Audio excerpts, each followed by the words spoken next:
Brasília recebeu nesta semana um encontro com líderes dos países da América do Sul para tratar da integração regional. Como anfitrião, o presidente Lula apresentou 10 propostas para guiar as discussões da cúpula. Além disso, ele também defendeu a retomada da União das Nações Sul-Americanas, também conhecida como Unasul, como um fórum de diálogo entre os países. Sobre essa questão, a revista Brasil TVT conversa agora com Milton Rondó, que é diplomata aposentado. Milton Rondó, seja bem-vindo, tudo bem? Prazer te receber aqui no Revista Brasil TVT. Muito obrigado pelo convite.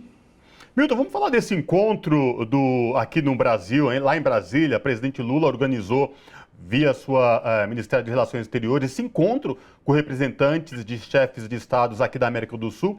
O que estava faltando e a gente não via isso há um bom tempo. Queria te ouvir sobre esse encontro e a importância dele, Milton.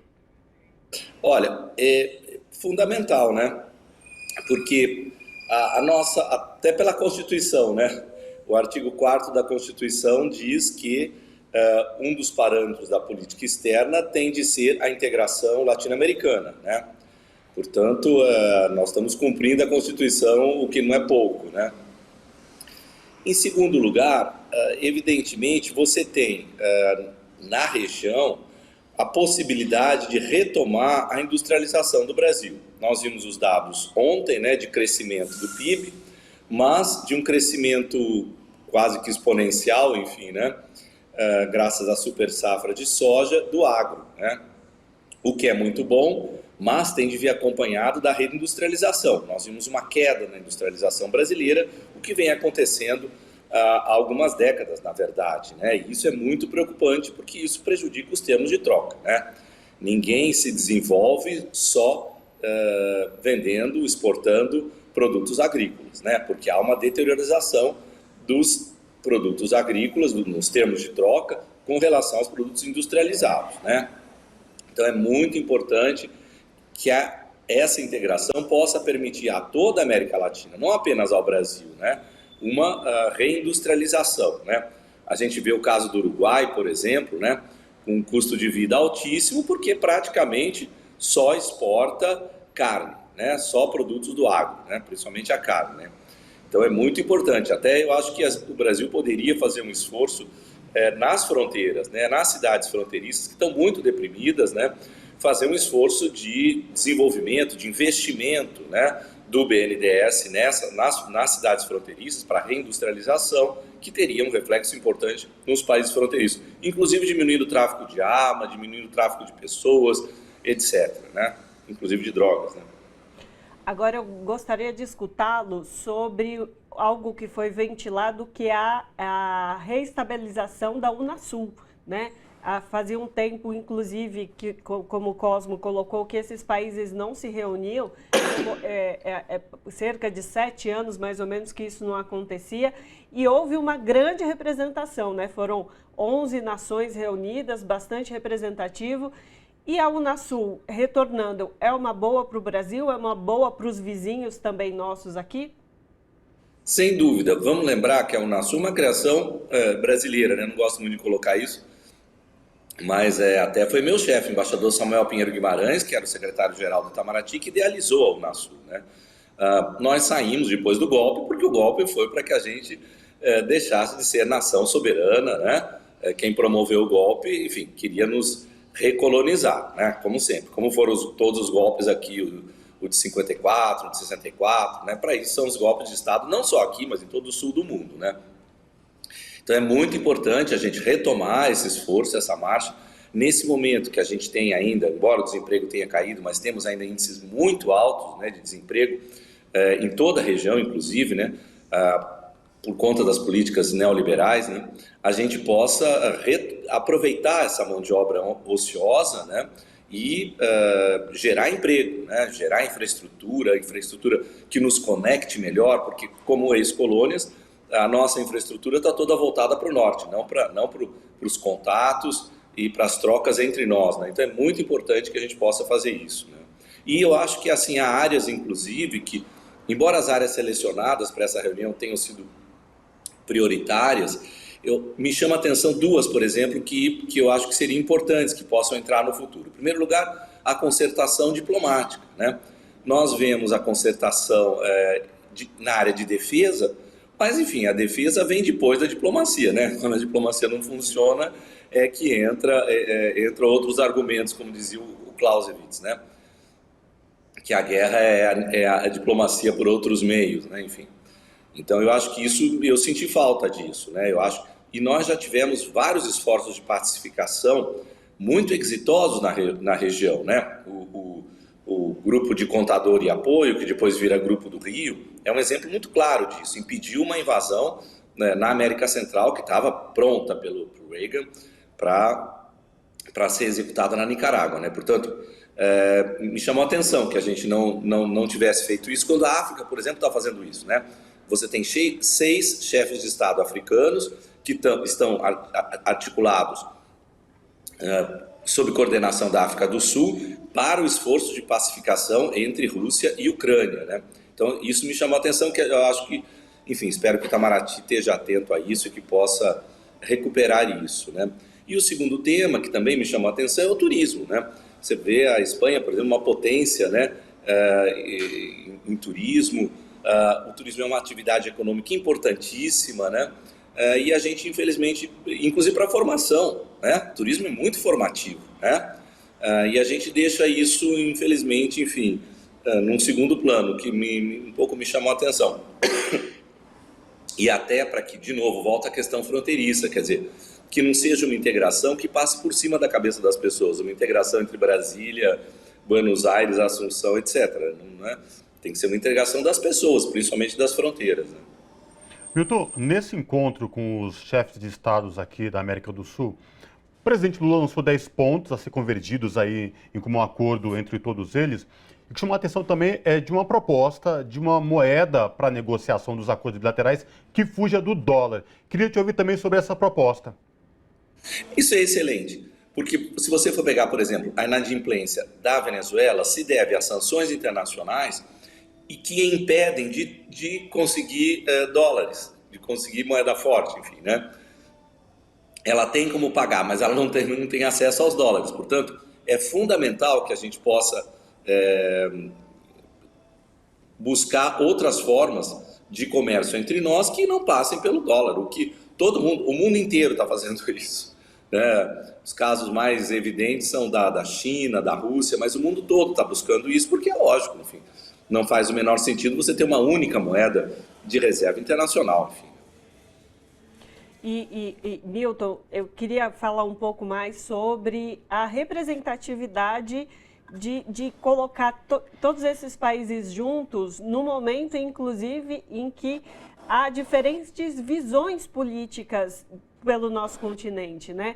No momento em que a Unasul foi instalada, a gente tinha ali uma proeminência de governos progressistas, mas nesse momento a gente tem uma diversidade muito grande de visões políticas desses mandatários de cada um desses países, mas todos fizeram questão de estar presente nessa reunião e dialogarem, né? Gostaria de ouvi-lo sobre essa possibilidade de diálogo, mesmo não tendo convergência em todos os assuntos, mas o que isso também engrandece a região, né? O que isso faz melhorar não só a questão interna, mas para fora também, com outras regiões, com outros continentes, com outros países. Sem dúvida, dificilmente você vai ter num continente uma visão unânime, né? Dificilmente, até não é bom que tenha. Os pontos de vista são muito a partir de onde a gente está, aquilo que no Brasil se usa muito lugar de fala, né? Cada um vê o mundo a partir de onde está, né? Então é absolutamente normal isso, né? E saudável, inclusive, né? Ninguém tem a verdade absoluta, só Deus, né? Nós temos verdades parciais, né? Mas a verdade, Paulo Freire muito bem dizia isso, se faz a partir de um processo dialógico, né? A partir das trocas, a partir dessa construção, né? Então eu acho muito importante que a gente tenha conseguido, né? É um sinal de reconhecimento do papel brasileiro, né? na cena internacional, né? Mas também eu acho que um reconhecimento de que separados podemos muito pouco, né? E juntos podemos muito, né? A experiência dos golpes aqui, né, historicamente, demonstra muito isso, né? E mais recentemente também, né? Veja o que aconteceu na Bolívia, né? No Peru, no Brasil, né?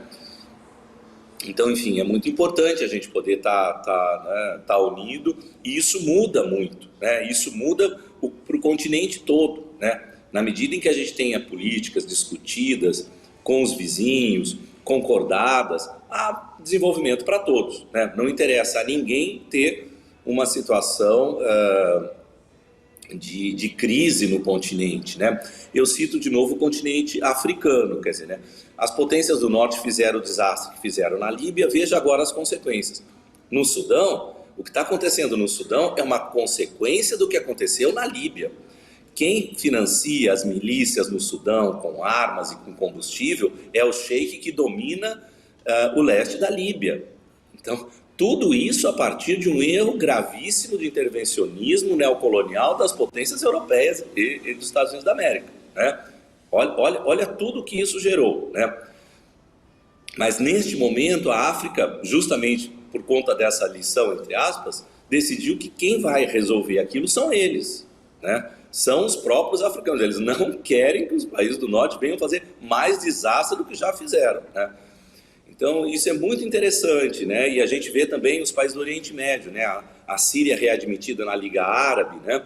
O Oriente Médio tentando resolver os problemas por ele mesmo. E isso com diferenças seríssimas. As diferenças entre Irã e Arábia Saudita vão ao cerne, vão à questão religiosa, inclusive, né? O Irã aparentemente é xiita e a Arábia Saudita sunita, enfim, né? Então, tem um esforço regional, vários esforços regionais, né, que devem servir para a gente de exemplo, né, que é a ser seguido por nós, né. Milton, agora o que chama a atenção também, em tudo isso que você falou, em pouco mais de 6 meses para completar do governo do presidente Lula, já viajou Europa, Ásia, América do Norte, agora América do Sul, já deixou claro que quer fazer uma viagem para a África também, continente africano. Queria te ouvir no que diz respeito à importância do Brasil nessa geopolítica e do Brasil, de fato, voltar a ter um papel predominante no mundo sobre a presidência do governo do presidente Lula. Olha, esse papel, de alguma forma, está reservado ao Brasil pelo tamanho da sua população, né? Pelas suas dimensões. Agora, nós vimos que mesmo um país assim pode ser reduzido à condição de colônia, como foi nos últimos 6 anos, né? Então é muito importante você ter um governo democrático que realmente possa ouvir as pessoas e ter uma política externa, consoante com os desejos da população, né? Eu faço aqui um parênteses, eu sinto muito que o Itamaraty até agora não tem um conselho de política externa. Política externa é política pública. Política pública boa é política pública participativa, né? Nós estamos indo no bom sentido da política externa, não tem a menor sombra de dúvida, mas nos falta instrumentos de participação. E eu acho que isso não pode continuar assim. Acho que é um grande erro, né? Como é na defesa também, né? São as duas áreas mais opacas, infelizmente, do governo. A política externa e a defesa. É uma pena, né? Agora, Milton, só uma questão. Você trouxe diversos exemplos de uma reorganização da África, também houve uma reorganização na Ásia, agora a América do Sul se reorganizando. A gente pode olhar para essas movimentações desses países, desses continentes e ver nisso uma reestruturação da geopolítica, onde o norte global já não tem mais tanto poder assim? Há um degelo nesse momento, isso é muito evidente. Isso tudo só é possível porque há um degelo nesse momento, né? A hiperpotência deixando de ser hiperpotência, inclusive deixando de ter supremacia militar, que é a Rússia que tem hoje, enfim, em termos de tecnologia, em termos de de recursos e de base, não, de longe são os Estados Unidos, não tem a menor sombra de dúvida, mas claramente há esse degelo, né? E isso se sente mais claramente, de uma forma mais evidente, eu diria até no Oriente Médio, né? E na África, que são os dois continentes que mais sofreram com esse congelamento, né? Tanto que as palavras do Papa, né, na última viagem à África, tirem as mãos da África, né? É muito claro isso, né? E premonitórias, né? Porque é isso, como a gente falou na crise do Sudão agora, isso está muito claro, né? A África diz, né, não queremos que vocês ponham as mãos aqui, porque cada vez que vocês põem a mão aqui só piora, né? Então temos isso, e no Oriente Médio também, que é uma das regiões mais sofridas por esse congelamento, por essa unipolaridade que havia, né? Você vê a Síria se recompondo, como eu disse, né? Reintegrada na Liga Árabe, e, enfim, vários outros movimentos você vê ali, né? Você vê a Turquia, o Erdogan sendo reconduzido, né? Você vê Agora, Armênia e Azerbaijão anunciaram que estão prontos a assinar um acordo sobre o Nagorno-Karabakh. Gente, é um conflito de 30 anos, né? Então é muito impressionante como você assiste nesse momento uma vitória, enfim, eu diria, da diplomacia sobre as armas, né? Perfeito. Conversamos com Milton Rondó, que é diplomata aposentado e fez essa análise aqui tanto do nosso continente sul-americano como também de todo mundo, dessa geopolítica. Foi um prazer escutá-lo e tê-lo aqui Obrigado. no Revista Brasil TVT. Muito obrigado a vocês pelo convite, foi um prazer. Eu fico à disposição sempre. Abraço. Abraço. Abração.